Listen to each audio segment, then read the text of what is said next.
मटके वाली चुड़ैल की कहानी। एक रात की बात है। एक गांव में एक मटके वाली चुड़ैल का साया था। वह बहुत डरावनी थी। वह रात को 12 बजते ही लोगों को दिखाई देनी शुरू हो जाती थी। उसने अपने सर पे 5 मटके रखे हुए थे, जिनमें से आग के शोले निकल रहे थे। गांव वाले उस चुड़ैल को अपने घरों की छतों से देखा करते थे, लेकिन किसी के पास भी उस चुड़ैल के पास जाने की हिम्मत नहीं होती थी।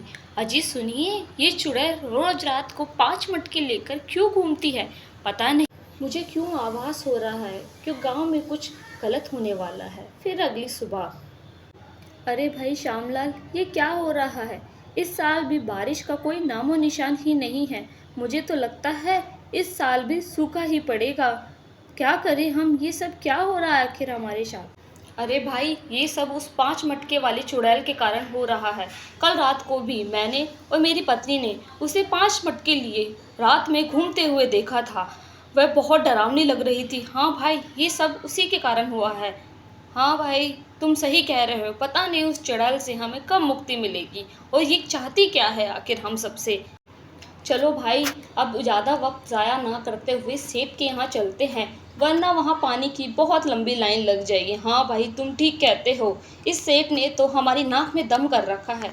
इसने बारिश ना होने और सूखा पड़ने का सभी गरीबों से खूब पैसा वसूला है। इसने बहुत फ़ायदा उठाया हम सब गरीबों का। गांव के सेठ के यहाँ एक कुआं था जिसमें सालों भर पानी रहता था, और वह सेठ उस पानी का गांव वालों से दुगना पैसा वसूल करता था। सेठ के यहाँ पानी के कुएं के पास बहुत लंबी लाइनें लगती थी, और वह सेठ दुगनी कीमत वसूल करता था। जिसके पास पैसे नहीं होते थे उसे वह पानी देने से इनकार कर देता था। कोई गरीब व्यक्ति उससे बिना पैसे के पानी मांगता है, पर सेठ उसे मना कर देता है। नहीं नहीं, जाओ यहाँ से, बिना पैसे के कोई पानी नहीं मिलेगा। अगली सुबह सेठ की पत्नी सेठ से बोलती है, अजी आप ये सब बहुत गलत कर रहे हैं। आपके अंदर से इंसानियत ही खत्म हो चुकी है। आप गरीब गांव वालों से पानी के बदले पैसे क्यों लेते हो? अरे अरे भाग्यवान, तुम ये क्या कह रही हो? मैं फ्री में तो गांव वालों को पानी नहीं दे सकता। तुम्हें जैसा ठीक लगे वैसा तुम कर सकती हो, लेकिन मैं गांव वालों से पानी के बदले पैसा तो ज़रूर लूँगा। उसकी पत्नी बोलती है, मैं आपके साथ नहीं रहना चाहती। जिस इंसान की इंसानियत ही ख़त्म हो चुकी है उसके साथ मैं रहकर क्या करूँगी? सेठ बोलता है, तुम्हें जहाँ जाना तुम जा सकती हो। पत्नी गुस्से से अपने मायके चली जाती है। सेठ बोलता है, बड़ी आई मुफ्त में सबको पानी बांटने वाली। अगले दिन सेठ के कुएं के पास बहुत लंबी लाइन लगी रहती है, जिसमें से एक साधु महाराज भी पानी लेने आते हैं। साधु को देखकर सेठ बोलता है, साधु महाराज, यहाँ बिना पैसे के कोई पानी नहीं मिलता। पहले आप 2 गुना पानी के पैसे दीजिए, तब जाके पानी आप ले सकते हैं। साधु कहते हैं, मेरे पास तो कोई पैसा नहीं है, आप मुझे पानी दे दीजिए। फ्री में यहाँ किसी को पानी नहीं मिलेगा, आप चले जाइए। मैं आपको ऐसे पानी नहीं दे सकता, आप मुझे क्षमा कीजिए। उससे बहुत विनती करता है कि मूर्ख, तुम ऐसा करके बहुत गलत कर रहे हो, और साधु वहाँ से चला जाता है। फिर दोबारा रात को वह 5 मटके वाली चुड़ैल 5 मटके लिए रात में घूम रही होती है। गांव का एक व्यक्ति, अरे भाई ये कहाँ जा रही है सेठ के घर पे? तभी वह सेठ के घर पे पहुंचकर दरवाजा खटखटाती है। सेठ देखता है, रात में कौन पानी लेने आया है? ये तो 5 मटके लेकर आए हैं। ये इससे तो मैं 5 गुना पैसे वसूल करूंगा। अच्छा है।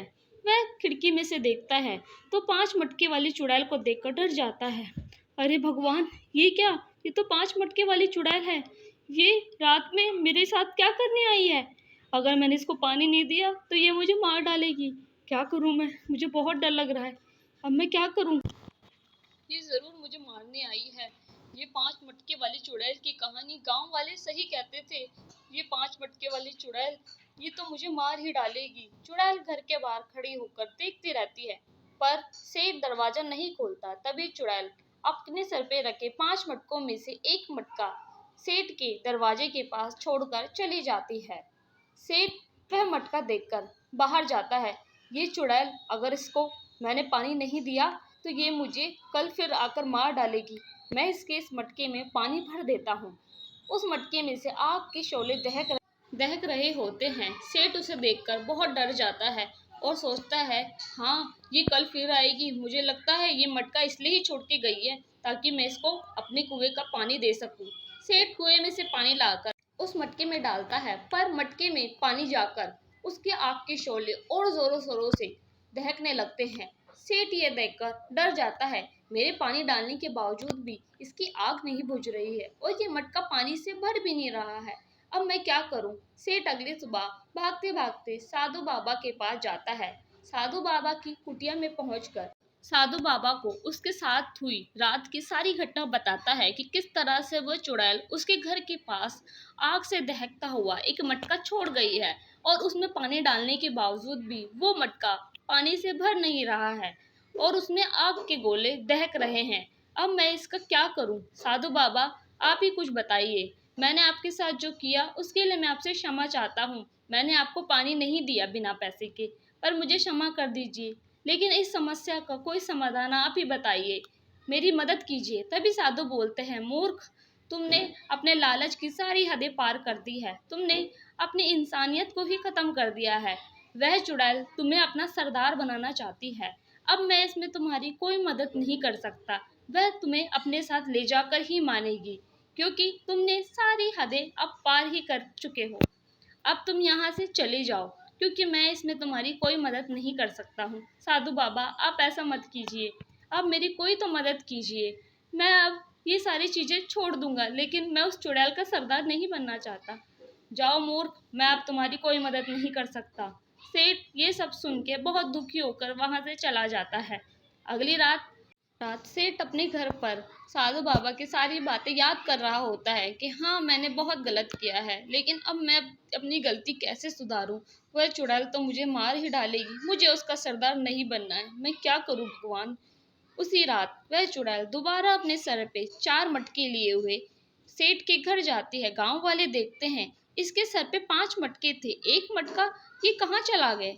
वह चुड़ैल सेठ के घर के पास जाकर सेठ के घर जाकर सेठ के घर का दरवाजा खटखटाती है, लेकिन सेठ दरवाजा नहीं खोलता। वह डर जाता है कि ये दोबारा क्या करने आई है यहाँ पर। ये तो मुझे अपना सरदार बनाकर ही मानेगी। मैं ये दरवाजा नहीं खोलूंगा, चली जाओ तुम यहाँ से। फिर चुड़ैल अपने सर पे रखे 4 मटकों में से एक और मटका सेठ के दरवाजे के पास रखकर वहां से चली जाती है। अब सेठ के दरवाजे के पास 2-2 मटके रखे होते हैं। यह पूरी कहानी गांव वालों के कान तक पहुंच जाती है। अरे भाई, सेठ के दरवाजों के पास वह चुड़ैल कल रात एक और मटका छोड़ गई है। अब सेठ दोबारा उस दूसरे मटके में अपने कुएं से पानी ले जाकर उसकी आग बुझाने की कोशिश करता है और उस मटके को भरने की कोशिश करता है, लेकिन दोबारा से उस मटके के शोले और तेजी से दहकने लगते हैं, पर उनमें पानी नहीं भर पाता है। सेठ इन सब से दुखी हो जाता है। रात में सेठ फिर घबराता है कि वह चुड़ैल दोबारा मेरे घर पे ना आए, पर चुड़ैल रात में 3 मटके लिए फिर उसके दरवाजे के पास आती है। चुड़ैल सेठ के घर के पास आकर दरवाजा खटखटाती है, पर सेठ दोबारा वह दरवाजा नहीं खोलता। फिर चुड़ैल अपने सर पे रखे 3 मटकों में से एक और मटका सेठ के दरवाजे के पास छोड़कर चली जाती है। ऐसे ऐसे करके रोज वह यही करती है। ऐसे करके सेठ के दरवाजे के पास 4 मटके इकट्ठे हो जाते हैं। ये सब सेठ की पत्नी के पास खबर पहुंचने के बाद सेठ की पत्नी सेठ के पास आती है। सेठ उसे पूरी कहानी बताता है कि वो मुझे अपना सरदार बनाना चाहती है। अब मैं क्या करूं?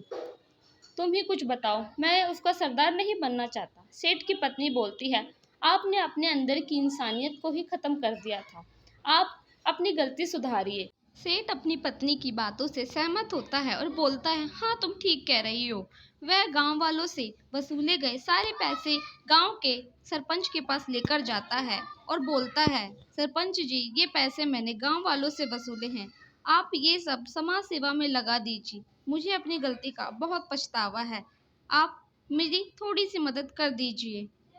फिर ये सब कहकर सेठ अपने घर पे आ जाता है। वह अपनी पत्नी को सारी बातें बताता है कि मैंने गांव वाले के पैसे समाज सेवा के लिए दे दिए हैं। उसकी पत्नी भी यह बात सुन के बहुत खुश हो जाती है और वह बताता है कि अब मैं क्या करूं, तुम ही मुझे कुछ बताओ। तब पत्नी कहती है, आप डरिए मत, आपने अपने अंदर की इंसानियत दिखाई है, अब वो चुड़ैल आपका कुछ नहीं कर सकती। वह चुड़ैल रात में फिर आती है, सेठ का दरवाजा खटखटाती है। तभी सेठ डर जाता है, अरे अब तो मैं सुधर गया, अब ये क्यों आई है। तब सेठ की पत्नी बोलती है, अजी आप रुकिए, मैं देखती हूँ, मैं बात करती हूँ उस चुड़ैल से। वह घर के बाहर जाती है और बोलती है कि अब तुम्हारा यहाँ कोई काम नहीं है, मेरे पति सुधर गए हैं, उनके अंदर की इंसानियत जाग गई है, अब तुम कोई और सरदार ढूंढो और यहाँ से अपने मटके लेकर चली जाओ। सेठ ये सब बातें सुन के बहुत खुश होता है और वह चुड़ैल भी चली जाती है। सेठ अपनी पत्नी से बोलता है कि तुमने बड़ी हिम्मत के साथ उस चुड़ैल से सामना किया है, तुम्हारे अंदर ऐसी हिम्मत कैसे आई। तब उसकी पत्नी बोलती है कि मुझे डरने की कोई ज़रूरत नहीं है, क्योंकि मैंने कोई गलत काम नहीं किया है और मेरे अंदर अभी इंसानियत बाकी है। आपने भी अपने अंदर की इंसानियत दिखाई और अपने लालच को ख़त्म किया, जिससे आपकी जान बच पाई। इस कहानी से हमें यही सीख मिलती है कि हमें लालच नहीं करना चाहिए।